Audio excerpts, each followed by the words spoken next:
Welcome to the Rim Break Rodeo. We hope this video helps. You must start with a compatible USB 3.0 hard drive or SSD of at least 250 GB.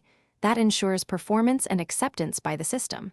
Once you have the drive, backup saves to PS Plus Cloud or another external disk so nothing is lost.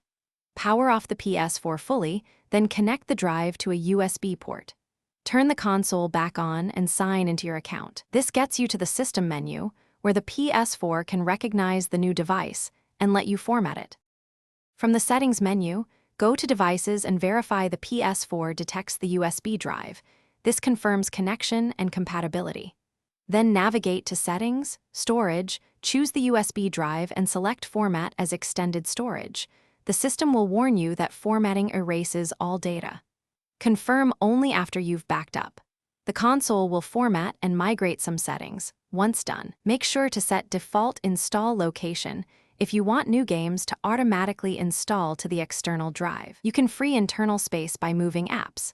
Go to Storage, System Storage, Applications, select Titles and choose Move to Extended Storage. This preserves installations and saves. If the drive disconnects or apps fail to launch, power down and rebuild the database in safe mode. Check the USB cable and try another port or drive enclosure. Remember, the Ps4 ties the formatted drive to one console. If you want to reuse it on another system, format it again and back up first to avoid data loss. Thanks for watching. Consider subscribing if we helped you.